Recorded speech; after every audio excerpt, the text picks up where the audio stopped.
जय हिंद दोस्तों, मैं राजकुमार प्रजापति आपके अपने YouTube चैनल में आपका बहुत बहुत स्वागत करता हूं। दोस्तों, पिछले वीडियोस को देखने के लिए आपका हृदय से धन्यवाद। डायरेक्टली पॉइंट पे आते हैं कि आज हम पढ़ने वाले हैं प्रेजेंट सिंपल। दोस्तों, प्रेजेंट सिंपल शुरू करने से पहले प्रेजेंट इंडेफिनिट, इसका एक और नाम है प्रेजेंट इंडेफिनिट, शुरू करने से पहले हम सबसे पहले टाइटल को तो देख लें कि टाइटल का मतलब क्या होता है। इसका नाम प्रेजेंट इंडेफिनिट क्यों रखा गया है? क्योंकि कई बार तो होता है कि हम पूरी कहानी पढ़ लेते हैं लेकिन हमें टाइटल का मतलब ही समझ में नहीं आया। हमने कभी टाइटल को समझने की कोशिश ही नहीं की। दोस्तों, इसको इंडेफिनिट क्यों कहते हैं, आज ये राज मैं आपके सामने खोलने वाला हूँ कि इसको इंडेफिनिट क्यों कहा जाता है, सिंपल क्यों कहा जाता है। दोस्तों, तो सुनिए ध्यान से कि इसको सिंपल क्यों कहा जाता है, इसको इंडेफिनिट क्यों कहा जाता है। इसके दो नाम हैं, या तो इंडेफिनिट कहें या सिंपल कहें, दोनों जैसे हैं। तो दोस्तों, इसको इंडेफिनिट इसलिए कहा जाता है क्योंकि इसका कोई टाइम ही नहीं है बोलने के लिए। 24 घंटे में से आप कभी भी बोल सकते हैं, किसी भी टाइम पे बोल सकते हैं और कहीं पर भी जाके बोल सकते हैं। 24 घंटे हैं आपके पास बोलने के लिए, इसीलिए इसको कहा जाता है इंडेफिनिट। मतलब कि कोई समय नहीं है बोलने के लिए। इंडेफिनिट सिंपल सा सेंटेंस है, बहुत सिंपल सा सेंटेंस है। कोई क्रिया में एक्सेसरीज नहीं लगी हुई है, कोई आईएनजी नहीं है इसमें, कोई थर्ड फॉर्म वगैरह नहीं है, बहुत सिंपल सी क्रिया है। दैट्स ऑल, सेंटेंस बन जाएगा। इसलिए इसको सिंपल कहा जाता है। इंडेफिनिट इसलिए कहा जाता है क्योंकि कोई समय नहीं है। आप इसको रात को 2 बजे कह सकते हैं, मैं पढ़ाई करता हूँ, मैं स्कूल जाता हूँ। तो भाई मैं स्कूल जाता हूँ, जब टाइम होता है तो मैं स्कूल जाता हूँ। मैं स्विमिंग करता हूँ तो मैं स्विमिंग करता हूँ, मैं पढ़ाता हूँ। तो ये सेंटेंस आप कभी भी बोल सकते हैं। मैं पढ़ाता हूँ, मैं स्विमिंग करता हूँ, मैं टीचिंग कर लेता हूँ। तो ये सेंटेंस आप कभी भी बोल सकते हैं दोस्तों, इसीलिए इसको कहा जाता है इंडेफिनिट। भाई मुझे मैंगो पसंद है, तो मुझे मैंगो पसंद है, इसे बोलने के लिए आपके पास कोई समय की आवश्यकता नहीं है कि आप केवल सुबह ही बोलें या फिर शाम को बोलें। आप कभी भी बोल सकते हैं मुझे मैंगो पसंद है, मुझे मुंबई पसंद है। भाई मैं मुंबई जाता हूँ, मैं हर साल मुंबई जाता हूँ। इस वाक्य को आप कभी भी कह सकते हैं। 24 घंटे हैं आपके पास कहने के लिए, इसीलिए दोस्तों इसको कहा जाता है इंडेफिनिट। आई होप आपको ये कॉन्सेप्ट क्लियर हो गया होगा। दोस्तों, बहुत ही बढ़िया कॉन्सेप्ट है और ये चीज़ आपको कहीं नहीं मिलने वाली।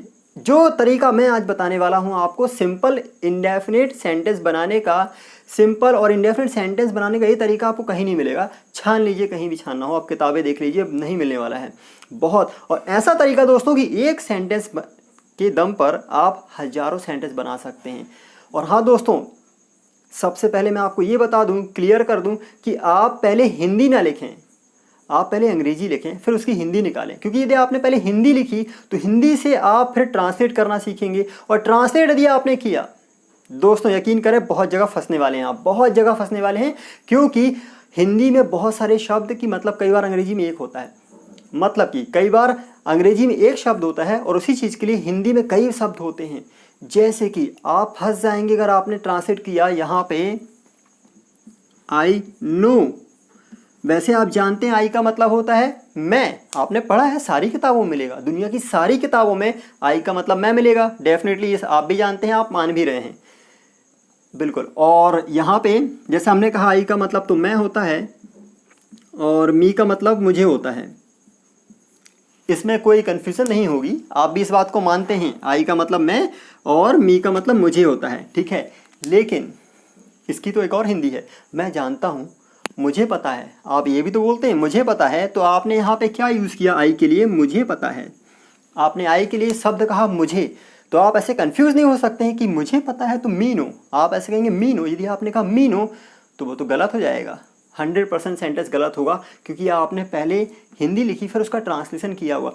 दोस्तों, बहुत जगह होती है जहाँ फंस जाएंगे, बहुत जगह। आप यू का मतलब देखें, यू का मतलब आप सोचते हैं आप होता है, लेकिन होता है, बिल्कुल होता है। सिचुएशन के हिसाब से तुम होगा, फिर तू भी तो होगा। ही का मतलब दोस्तों, ही का मतलब क्या होता है आप जानते हैं? ही का हम कहाँ यूज़ करते हैं? ही को हम वहाँ यूज़ करते हैं जब किसी थर्ड पर्सन सिंगुलर व्यक्ति की बात करें, वो पुरुष हो, तो वहाँ पे हम ही लगाते हैं। थर्ड पर्सन सिंगुलर, जब किसी सिंगल व्यक्ति की बात करते हैं आई यू छोड़ के, तो वहाँ पे एक पुरुष के लिए ही लगाया जाता है, ठीक है। अंग्रेज के लिए केवल एक, अंग्रेज के पास केवल एक ही शब्द है, केवल एक ही शब्द है, वो है ही। लेकिन हिंदी में तो बहुत हैं। जैसे हमने कहा ही इज़ माई फ्रेंड, वह मेरा दोस्त है, तो अभी दूर था तो वहाँ हमने कहा वह मेरा दोस्त है। पास में है तो यह मेरा दोस्त है। अरे वे मेरे दोस्त हैं। बड़े हो गए, थोड़ी उम्र ज़्यादा हो गई, तो आपने कहा हाँ वे तो मेरे दोस्त हैं, ये मेरे दोस्त हैं, ठीक है। तो इस प्रकार से हिंदी चेंज होगी। मतलब आपने कौन कौन सी हिंदी देखी? यह है, फिर वह, ये और वे, इस प्रकार से हिंदी चेंज हो जाती है। तो आप देखिए दोस्तों, बहुत हिंदी चेंज होगी, आप बहुत कंफ्यूज हो जाएंगे। इसीलिए सबसे सरल तरीका है, पहले आप अंग्रेजी बना लें, फिर उसकी हिंदी निकालते रहें। फिर हिंदी निकालेंगे तो फिर आपको आसानी जाएगी, लेकिन पहले आपको अंग्रेजी बनाना सीखना होगा। और अंग्रेजी बनाना बहुत आसान है, मैं सिखाने वाला हूँ आपको। इस वीडियो में आप सीख जाएंगे बहुत सरल तरीके से दोस्तों। इतना सरल तरीका है कि एक सेंटेंस से आप हजारों सेंटेंस बना लें। और प्रैक्टिस करने के लिए उन सेंटेंस को बार बार पढ़ें आप।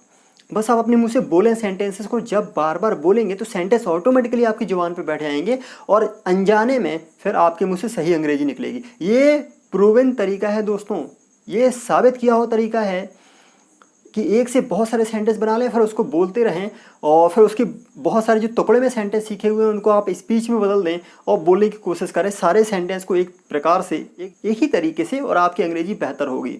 दोस्तों देखिए, हिंदी का स्ट्रक्चर क्या होता है? हिंदी का स्ट्रक्चर होता है सब्जेक्ट, ऑब्जेक्ट और वर्ब। मतलब हिंदी क्या करती है, सबसे पहले सब्जेक्ट लेती है, जो हम भी अंग्रेजी में भी लेते हैं ऑफ कोर्स, ओके। फिर उसके बाद ऑब्जेक्ट आता है और यहाँ फिर लास्ट में हम लोग क्रिया लेते हैं हिंदी में, ठीक है। देखिए जैसे हमने कहा मैं आम, जैसे हिंदी में हम कहते हैं मैं, ये हमारा सब्जेक्ट हो गया, मैं आम। अब यहाँ वर्ब आएगी, मैं आम खाता हूँ, मैं आम खाता हूँ। तो देखिए यहाँ पे सब्जेक्ट है, ये ऑब्जेक्ट है, ये वर्ब है। तो मतलब हिंदी क्या करती है, पहले ऑब्जेक्ट लेगी और बाद में वर्ब लेगी। जबकि अंग्रेजी में क्या होता है, सब्जेक्ट, वर्ब और ऑब्जेक्ट। मतलब कि पहले यहाँ सब्जेक्ट होगा, सब्जेक्ट क्या रखेंगे आप, आई, और उसके बाद वर्ब होगी, तो वर्ब यहाँ खाना है दोस्तों, और खाने को अंग्रेजी बोलते हैं ईट। और यहाँ पे ऑब्जेक्ट रख दीजिए, आई ईट अ मैंगो, मैं आम खाता हूँ। आप ऐसे लगा सकते हैं, आसानी से बन सकता है, आई ईट अ मैंगो, मैं एक आम खाता हूँ। तो यहाँ देखिए स्ट्रक्चर अलग अलग था, इसलिए आप कई बार आप ट्रांसलेट ना करें, स्ट्रक्चर आप अंग्रेजी का सीख जाएं और संभावित हिंदियाँ निकाल लें। संभावित हिंदियाँ निकालना सीख जाएंगे तो फिर आपको मन में ट्रांसलेशन करने की प्रॉब्लम नहीं होगी कि कोई अंग्रेजी बोल रहा है, आप मन में लगे ट्रांसलेट कर लें, ऐसा नहीं करना होगा। आप अंग्रेजी को अंग्रेजी जैसा ही सीखें, तो आपको ट्रांसलेशन नहीं करना होगा, आप अंग्रेजी को अंग्रेजी जैसे सीख जाएंगे, दैट्स ऑल। अब दोस्तों प्रेजेंट सिंपल का सेंटेंस कैसे बनाते हैं, तो उसके लिए आपको क्रिया का चार्ट समझना होगा। दोस्तों ये क्रिया का चार्ट है और इसके लिए हमने एक अलग से वीडियो बनाया हुआ है दोस्तों कि क्रियाएं कितने प्रकार की होती हैं और कितने उनके रूप होते हैं। तो हमने इसके पहले एक वीडियो बनाया हुआ है, आप चाहे तो डिस्क्रिप्शन बॉक्स में जाके उस वीडियो को देख सकते हैं। क्रियाओं का, वर्ब का, वर्ब किसी भी टेंस को बनाने के लिए वर्ब का पहचानना बहुत जरूरी है दोस्तों, क्योंकि वर्ब, टेंस का मतलब क्या होता है, टेंस का मतलब होता है काल। और काल कौन बताता है, क्रियाएं तो बताती हैं। यदि आप इनको नहीं समझेंगे तो काल कैसे समझेंगे, क्योंकि यही तो टाइम बताती हैं, प्रेजेंट, पास्ट, टाइम ही तो बताती हैं। तो इनको समझना जरूरी है, इसलिए आप उस वीडियो को जरूर देखिएगा ताकि आपका बेस मजबूत हो जाए, ठीक है दोस्तों। अभी थोड़ा सा क्रियाओं को समझते हैं। हम कौन सा टेंस देखने वाले हैं, प्रेजेंट सिंपल, ठीक है। हमने कहा था क्रियाओं के 5 रूप होते हैं, जबकि आप हो सकता है आपने किताबों में 3 पढ़े होंगे। किताब में 3 ही मिलते हैं दोस्तों, प्रेजेंट, पास्ट, थर्ड। ऑफकोर्स आपने देखा भी होगा, प्रेजेंट, पास्ट, थर्ड, 3 ही मिलते हैं, ठीक है। लेकिन होते 5 हैं, सिंपल भी तो होता है और आईएनजी फॉर्म भी होता है। जो आपने आईएनजी सुना तो होगा, लेकिन कई बार लोग इसको मानते वगैरह नहीं है, ठीक है। तो सिंपल फॉर्म होता है। अब आप देखिए, आप प्रेजेंट बना रहे हैं तो आपने सुना होगा इसको V1, V2 कहा जाता है, V3 कहा जाता है, ठीक है, कह सकते हैं, लेकिन आप मत कहिएगा ज़्यादा, क्योंकि यदि आप कहेंगे तो फिर आप कन्फ्यूज़ होते रहेंगे। आप हर बात पे कन्फ्यूज़ होंगे क्योंकि आप इसको बार बार V1, V2 कर रहे हैं। तो फिर आप जब प्रेजेंट का सेंटेंस बनाएंगे तो फिर आपको अलग से याद रखना पड़ेगा कि प्रेजेंट का बना रहे हैं तो V1, प्रेजेंट का बना रहे हैं तो प्रेजेंट की क्रिया यूज़ करेंगे भाई हम, ठीक है। तो यहाँ पे देखिए प्रेजेंट बना रहे हैं, प्रेजेंट सिंपल, तो प्रेजेंट सिंपल का सेंटेंस बनाना हुआ तो आप इनमें से ही कोई क्रिया यूज़ करेंगे। सिंपल, ये सारी क्रिया आप यूज़ नहीं करेंगे। प्रेजेंट सिंपल का सेंटेंस है तो प्रेजेंट सिंपल, प्रेजेंट की ही क्रिया यूज़ करेंगे। पास्ट का सेंटेंस बनाएंगे, पास्ट सिंपल का, तो पास्ट की क्रिया यूज़ करेंगे, ठीक है। और परफेक्ट का तो फिर हम आगे देखेंगे, परफेक्ट में फिर थर्ड फॉर्म भी आती है, ठीक है। तो अभी तो हम प्रेजेंट बना रहे हैं, ठीक है दोस्तों। प्रेजेंट सिंपल मतलब कोई आईएनजी नहीं, कोई हैव हैज नहीं, कोई थर्ड फॉर्म नहीं, सिंपल सेंटेंस, ठीक है। और सिंपल सेंटेंस बनाने के लिए, इंडेफिनिट बनाने के लिए आप प्रेजेंट की क्रिया का यूज़ करेंगे, ठीक है दोस्तों। चलिए थोड़ा सा आगे और देखते हैं हम लोग।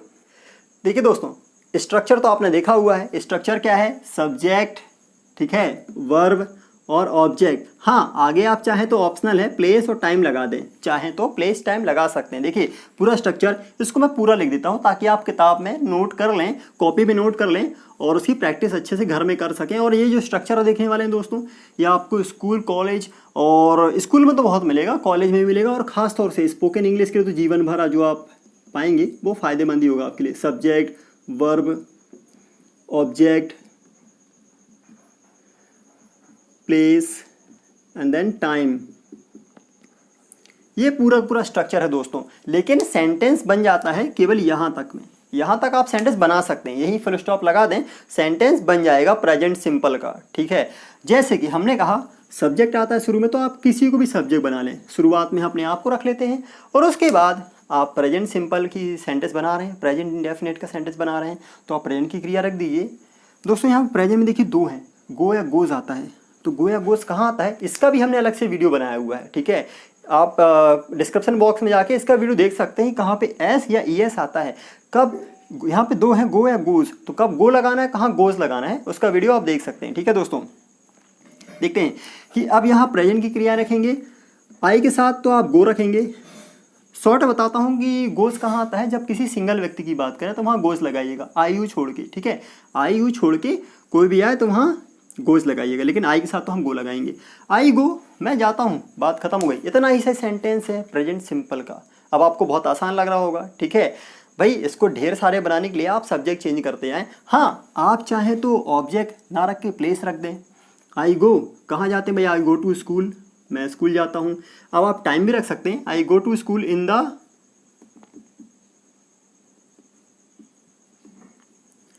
द मॉर्निंग, मैं सुबह सुबह स्कूल जाता हूँ, ऐसा आप बोल सकते हैं। तो आपने देखा कैसे सेंटेंस पूरा बन गया। बहुत सरल तरीका है सेंटेंस बनाने का, ठीक है। आप समझ पा रहे हैं, सब्जेक्ट और ऑब्जेक्ट, प्लेस, टाइम। अब आपको बहुत सारे सेंटेंस बनाने हैं, प्रैक्टिस करनी है, तो आप इसमें से कुछ चेंज ना करें, बस आप एक काम करें, यहाँ सब्जेक्ट चेंज करते जाएं, सब्जेक्ट, और एक से हजारों सेंटेंस बना सकते हैं। I go to, you go to school, we go to school, they go to school, इस प्रकार से दो लोगों का नाम रख दें, है ना। तो इस प्रकार से आप सेंटेंस बहुत सारे कर सकते हैं। अब आपको और ज़्यादा बनाने हैं तो यहाँ पे क्रिया चेंज कर दें। जैसे आपने देखा, तो यहाँ सब्जेक्ट हटाएं और यहाँ पे आप क्रिया की जगह दूसरी क्रिया लगा दें, ठीक है। जैसे आपने कहा आई गो टू स्कूल, सो आई, आप सेंटेंस नया बना सकते हैं। आई ईट, मैं खाता हूँ, यहाँ पे क्रियाएँ चेंज करते हैं। आई प्ले, मैं खेलता हूँ। आई वॉच, मैं देखता हूँ, ठीक है। अब यहाँ पे आप चाहे तो ऑब्जेक्ट भी रखते जाएं। आई प्ले, क्या खेलता हूँ, आई प्ले क्रिकेट, मैं क्रिकेट खेलता हूँ। प्लेस लगा दें, I play cricket in the ground daily, इस प्रकार से आप कह सकते हैं। आई वॉच, ऑब्जेक्ट लगा दें, आई वॉच टीवी, मैं टीवी देखता हूँ। I watch TV in my house, आगे लगा दें डेली। तो ऐसे करके आप बहुत सारे सेंटेंस बना सकते हैं। बहुत आसान तरीका है दोस्तों, दुनिया का सबसे आसान तरीका है। और हाँ, अभी तक आपको सारे सेंटेंस समझ में आ रहे होंगे, बिल्कुल बिल्कुल समझ में आ रहे होंगे। ज़्यादातर लोगों की समस्या क्या होती है अंग्रेजी सीखते समय, वो समझ तो लेते हैं पर अंग्रेजी बोल नहीं पाते हैं। ये समस्या आपकी भी होगी। आप अंग्रेजी समझ लेते हैं, कोई आपके सामने अंग्रेजी बोलेगा तो आप समझ जाएंगे, पर आंसर नहीं कर पाते हैं। अच्छा, क्यों नहीं कर पाते आंसर, मैं बताता हूँ, आपकी कमियाँ बताता हूँ दोस्तों कि क्या कमी मैं महसूस करता हूँ। कि आप लोग डायरेक्टली क्या सोचते हैं, बहुत बड़ी बड़ी अंग्रेजी, कि मैं अंग्रेजी जैसे अंग्रेजी बोलूँगा, बहुत फ्लुएंट इंग्लिश बोलूँगा, लेकिन मेहनत कोई नहीं करना चाहता। ये इस प्रकार का जो तरीका मैंने बताया हुआ है, उसमें मेहनत नहीं करना चाहता कोई। छोटे छोटे सेंटेंस लगते हैं कि यार इसमें कहाँ मेहनत करूँगा, बन तो रहा है मुझसे बोलते हैं, लेकिन दोस्तों नहीं बनता है आपसे। जब आप फ्लुएंटली बोलने की कोशिश करेंगे इसको बिना देखे, तब आप महसूस करेंगे कि ये सेंटेंस आप बोल भी नहीं पा रहे हैं ढंग से, ठीक है। बहुत सारे लोग नहीं बोल पाएंगे इसको, और इतने सारे सेंटेंस तो एक साथ नहीं बोल पाएंगे वो। अगर मैंने कहा कि आप 10 सेंटेंस बना के प्रैक्टिस करिए तो उसमें दिक्कत हो जाएगी, लेकिन 500 सेंटेंस बनाने के बाद, प्रैक्टिस करने के बाद, विश्वास करें दोस्तों, आपकी फ्लुएंसी बढ़ जाएगी। और हाँ, आपको राज बता रहा हूँ दोस्तों कि फ्लुएंसी जिस दिन आप मेहनत करेंगे उस दिन फ्लुएंसी नहीं आएगी, फ्लुएंसी आएगी 1 हफ्ते बाद। जैसे कि यदि आप जिम जाते हैं और जिम में जब मेहनत करते हैं तो दर्द तुरंत शुरू नहीं होता है दोस्तों, दर्द शुरू होता है दूसरे दिन, ठीक है। मतलब बॉडी काम कर रही थी अंदर अंदर, आपको पता भी नहीं चला, और दूसरे दिन दर्द शुरू हुआ और 3 दिन दर्द चल रहा था, ठीक है। मतलब 3 दिन दर्द चल रहा था तो बॉडी काम कर रही थी। उसी प्रकार जब एक दिन मेहनत कर लेंगे तो 1 हफ्ते बाद आपको फ्लुएंसी समझ में आएगी। लेकिन एक दिन करके छोड़ मत देना, फिर करना फिर करना फिर करना, और 1 महीने बाद फ्लुएंसी का अंतर देख पाएंगे आप दोस्तों, ठीक है। जैसे कोई मंत्र याद करते हैं तो शुरू में मंत्र पढ़ भी नहीं पाते, कुछ दिनों के बाद थोड़ा सा अच्छे से बोलना शुरू करते हैं, और कुछ और दिनों बाद, कुछ हफ्तों बाद तो बिन देखे बोल सकते हैं, ठीक है। तो आपको यही बता रहा हूँ। देखिए, बहुत जगह से आप पाएंगे कि अंग्रेजी कैसे बोलना है, ठीक है, लेकिन उस रास्तों पे चलना कैसे है ये आपको ज़्यादा ज़रूरी है दोस्तों। थोड़ा धैर्य से मेहनत करिएगा, एक एक सेंटेंस की मेहनत करिएगा, प्रैक्टिस करिएगा, और मेरा विश्वास है कि आप अंग्रेजी सीखेंगे ज़रूर, ठीक है। लेकिन प्रैक्टिस तो करनी पड़ेगी। तो आपने देखा कैसे आपने बहुत सारे सेंटेंस बना लिए, ठीक है।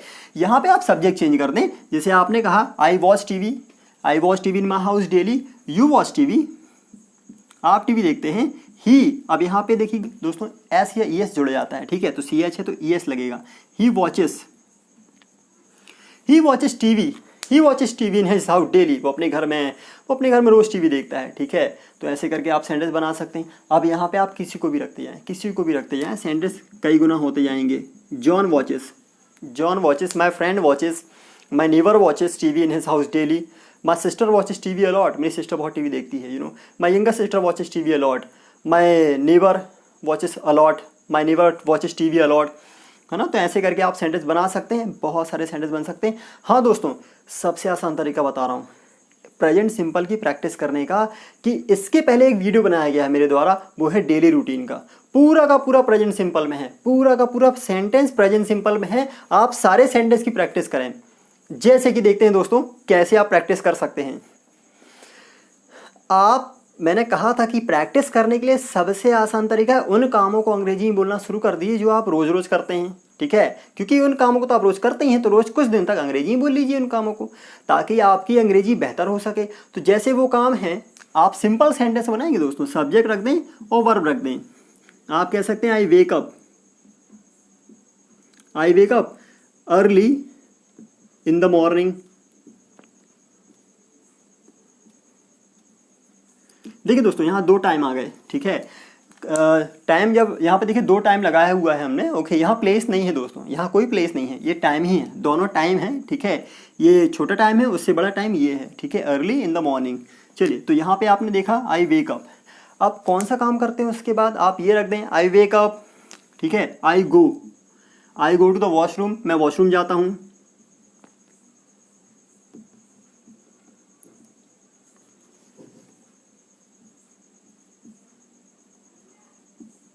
I go to the washroom, फिर आप क्या करते हैं, then I take a brush,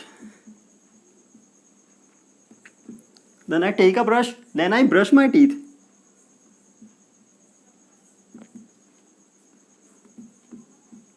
then I brush my teeth, then I take a shower, फिर मैं स्नान करता हूँ। उसके बाद क्या करते हैं, देन आई वर्शिप गॉड, या फिर आप बोल सकते हैं then I come out from the washroom,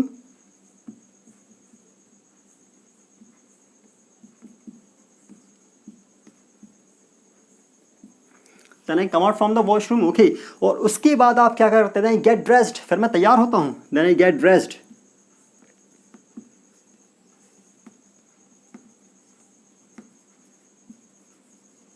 then I worship, okay. तो इस प्रकार से आप सेंटेंस बना सकते हैं, बहुत सारे ऑब्जेक्ट लगाते रहें। और हाँ दोस्तों, जब 25-30 सेंटेंस हो जाएं तो आप सब्जेक्ट चेंज कर दें, यहाँ पे आप यू लगा दें, यू, और पूरे सेंटेंस वही रहने दें, पूरे सेंटेंस वही रहने दें, और फिर शुरू से बोलें।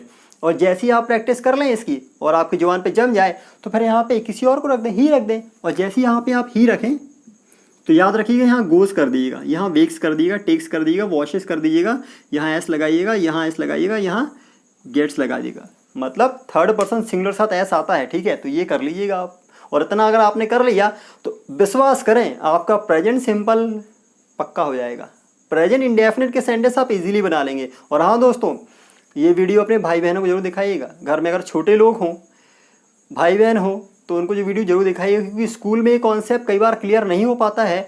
और स्कूल में क्या, कई बार कॉम्पिटिशन क्लासेस अगर ज्वाइन कर लेंगे तो हो सकता है वहाँ भी ये क्लियर ना हो पाए, ये कॉन्सेप्ट क्लियर ना हो पाए। इसीलिए बहुत आसान तरीका बताया हुआ है, घर में ही माहौल बनाइएगा अंग्रेजी का, क्योंकि यदि आपने घर में माहौल बना लिया तो फिर आसानी हो जाएगी अंग्रेजी याद करने में, ठीक है। क्योंकि वो भी आपके सामने बोलेंगे तो आप सुनेंगे, और जितना सुनेंगे उतनी आपकी प्रैक्टिस भी होगी। गाने तो आप सुन के ही याद करते हैं, ठीक है। तो इसकी प्रैक्टिस ज़रूर करिएगा, थोड़ा सा आप अपने मुँह से बोलिएगा और आपकी प्रैक्टिस हो जाएगी, ठीक है। तो आई होप आपको समझ में आ गया होगा। हाँ दोस्तों, बहुत सारे सेंटेंस के लिए आप स्क्रीन पे देखिए, बहुत सारे सेंटेंस हमने डेली रूटीन के दिए हुए हैं, ठीक है। सारे डेली रूटीन के सेंटेंसेस हैं, इनकी प्रैक्टिस कर लीजिएगा ताकि आपकी अंग्रेजी बेहतर हो सके। हाँ दोस्तों, यदि आपको हमारा वीडियो अच्छा लगा हो और लगता हो कि आपने हमारे वीडियो से थोड़ा सा सीखा हुआ है, थोड़ा बहुत भी सीखा हुआ, तो हमारे चैनल को सब्सक्राइब जरूर करिएगा, ताकि इस प्रकार के और वीडियोस आप पा सकें। बेल आइकन दबाना ना भूलें दोस्तों, लाइक शेयर जरूर करें। शेयर भी करिएगा ताकि आपके दोस्त भी सीख सकें, ठीक है। तो अभी तक हमारे वीडियो को देखने के लिए आपका हृदय से बहुत बहुत धन्यवाद। Thank you very much. जय हिंद।